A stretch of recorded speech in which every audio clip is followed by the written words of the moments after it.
It was a beast so vicious and cunning that people had no choice but to speculate that it was a shape-shifting sorcerer who had come to terrorize them. Stretching 3.2 meters in total length, 1.2 meters tall at the shoulder, and with an estimated weight of 249 kilograms, the man-eater of Mfuwe, as the lion was later dubbed, feared no man, beast, or rifle. It spent months terrorizing the village of Mfuwe and its surroundings until it finally met its end at the nose of a gun. Hit that like button and subscribe right now. This is the terrifying story of the deadly lion known as the man-eater of Mfuwe. Welcome to Final Affliction. Mfuwe is a small village in the eastern province of Zambia. Known as a gateway to South Luangwa National Park today, Mfuwe is a popular tourist hotspot and wildlife conservation area. Its most notable attractions include safari tours, camping sites, and lodges where patrons can get up close and personal with elephants.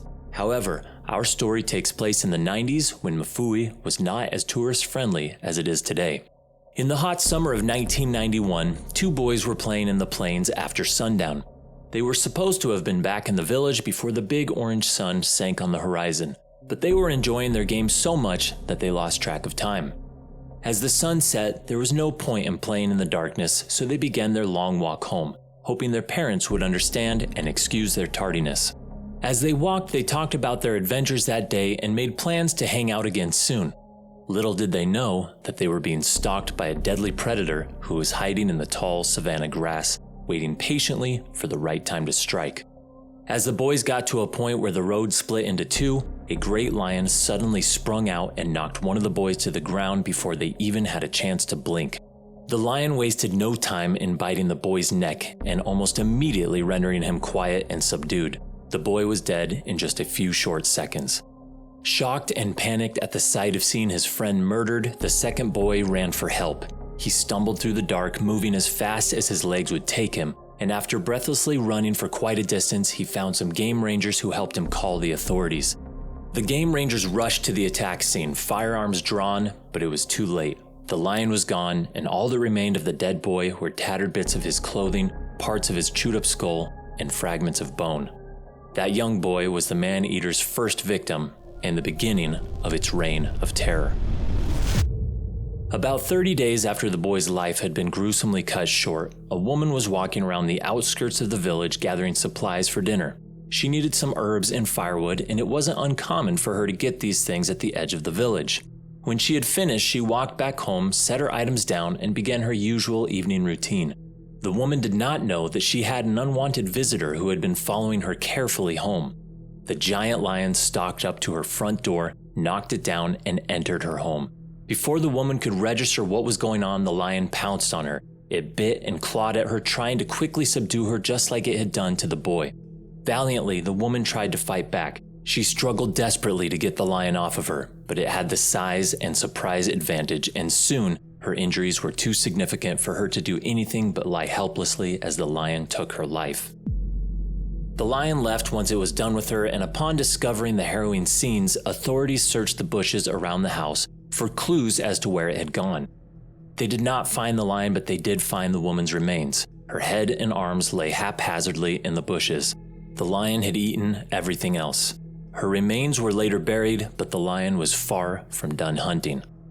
The very next night, a young man and his friends planned to sneak out of their homes and meet up. Like many teenagers, they simply planned on messing around and having fun while the village slept. As one of the young men walked through the darkness on his way to the meeting point, he was jumped by the lion right in front of the game ranger's office. He was immediately knocked to the ground, and the lion proceeded in its usual fashion, biting and clawing him around his head and neck. Overhearing the attack, the game ranger on duty jumped to action and fired his rifle in the air. Startled, the lion bolted and disappeared into the wild grass once again, leaving the young man bleeding on the ground. He was taken to the hospital almost immediately, but he had lost a lot of blood from the severe lacerations the lion had left on his head and neck. The man-eater did not get to feast that night, but the exhausted and injured young man succumbed to his injuries. The community had lost another person to the vicious lion. Unfortunately, the story doesn't end there. Over the next few weeks, 3 more people died at the paws of the lion. One was a village woman the lion murdered on her porch just outside her door in broad daylight. As usual, the lion lay low in the grass, waiting for a moment when it felt confident enough to strike. As the local group of game rangers approached the woman to warn her about the attacks, the lion ambushed her right before their eyes. She didn't have a moment to react, and the rangers could not respond in time. One of them quickly fired a shot in the air and another at the beast, but the damage had already been done. The lion had inflicted fatal wounds on the woman, and there was nothing the game rangers could do to help. She died before she could make it to the hospital. So far, the man-eater of Mfuwe had claimed the lives of 6 victims, and both the villagers and authorities were at a loss on how to take down this murderous beast. As female lions are the primary hunters of the pride, the authorities took short hunting trips to cut the local lion pride down by a few individuals. In August 1991, they randomly chose a lioness from the pride and shot her dead, but the attacks continued. The man-eater's last victim was a woman named Jesleen from the Luangwa Valley village of Ngozo. Jesleen had been on the edge ever since she'd heard of the attacks. No one knew where the lion would strike next or if it would strike next, and it was disturbing to think that such a beast could still be on the loose. She had just bagged her laundry to take down to the river the next day for washing, and with that plan in mind, she laid down in bed and went to sleep. While she slept, the man-eater broke through her door and dragged her from her bed with its teeth and claws. Jesleen screamed in pain and terror, shouting for help as the lion carted her off into the bush. The lion devoured her body and bolted off, frightening the villagers. With each attack, the lion had become more confident in its skills and cunning. This time, it didn't stop at just eating Jesleen. By the afternoon of the next day, the lion was back. The villagers watched in terror as the giant lion swaggered confidently through the village and into Jesleen's hut. It remained inside for a few minutes before it strutted right back out, carrying her bag of dirty laundry in its mouth. For some reason, the lion took her dirty laundry with it into the bush, likely because it smelled like its last meal, or maybe it wanted a trophy for its kill. Peering out the windows, her neighbors banged their pots and pans in an effort to scare the lion off, but their actions only seemed to encourage it. The predator calmly carried the bag to the center of the village and set it down. Then it let out a mighty roar, looking around at the huts as if daring someone, anyone, to come out and defy it. Of course, no one would dare, and the lion, satisfied, picked the bag up again and strutted off into the bush. Through the following days, the lion was seen playing with the laundry bag like a house cat with a ball of yarn. It would swat at the bag, pounce on it, chew it, and roll it around. The villagers could hardly believe what they were seeing. It was at this point that they deduced that the beast indeed could not have been an ordinary lion. No, the man-eater of Mfuwe was a demon, and by playing with the bag, it was casting evil spells. Better still, they decided a sorcerer had changed into a lion to terrorize them.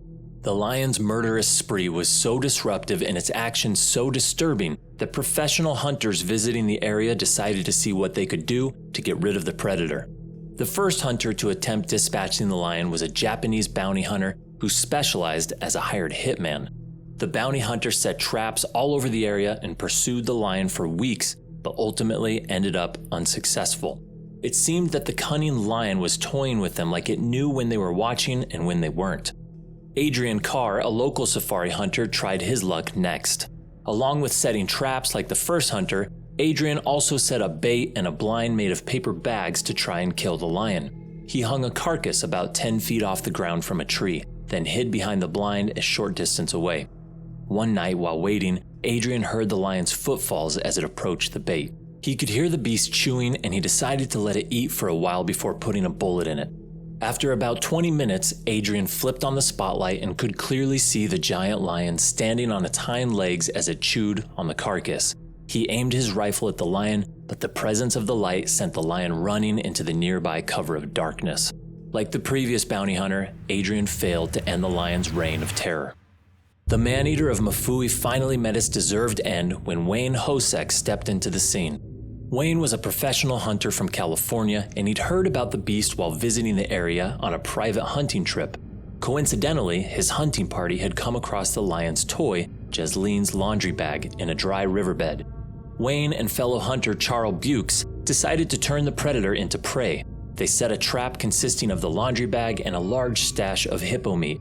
They set up a hide nearby and lay low and wait for the lion. It wasn't an easy hunt. The men waited patiently for almost 3 weeks in the hide, but it was like the lion knew they were there and wanted to play. It moved as it pleased, often circling the bait without seeming particularly interested. The hunters moved the side of their hide several times in an attempt to get a jump on the lion, but while moving it, the stealthy lion would slip under their noses and steal the bait, so they'd have to set fresh bait out and try again. This game of cat and mouse, or more accurately large cat and hunters, went on for weeks. The lion was so elusive that Hosek almost began to believe that it was a demon too. That was until he realized that the man-eater exploited the times they moved locations to get under their noses. The hunters decided to throw a feint. They pretended like they were moving so that the lion would let its guard down. They built a blind, left the bait, and hid elsewhere, acting like they were going about business as usual. It worked. The lion approached the abandoned bait, moving confidently. When it got to the open blind, it turned around and snarled. The lion had realized a little too late that it had been tricked. He began to rush towards the hunter's real location, but Hosek was ready. He raised his rifle, aimed, and shot. Bang. The bullet left the gun and landed right in the lion's left shoulder, causing it to crumple into an angry mass of fur and claws. The hunters wasted no time in killing the enormous lion. Its reign of terror had gone on far too long, and now it was finally over. The man-eater of Mfuwe was dead. Upon its death, the people swarmed out of the village to spit at the animal's corpse and beat it with sticks. The demon was finally gone, and they were not going to pass up an opportunity to celebrate. Local shamans did rituals over its body to make sure that its supposed supernatural powers were banished once and for all. The powerful shape-shifting sorcerer was dead, and they had to ensure it never cast another spell. The man-eater of Mfuwe was eventually stuffed and displayed at the Field Museum in Chicago, along with its favorite toy, Jesline's laundry sack. The maneless male lion remains there on display to this day. Wayne Hosek, the man who killed the man-eater, would go on to write about it in his 2009 memoir, The Man-Eater of Mfuwe. All in all, although the total body count for the lion is relatively low for such a feared beast, it has become a local legend, a boogeyman for kids' bedtime stories to warn them about the dangers of playing too late and not looking over their shoulders for stalkers. As majestic as lions are, they are still deadly predators, and a lion on the loose usually spells disaster for any of those who cross its path, its teeth biting you as you cry out in pain before ultimately meeting your final affliction.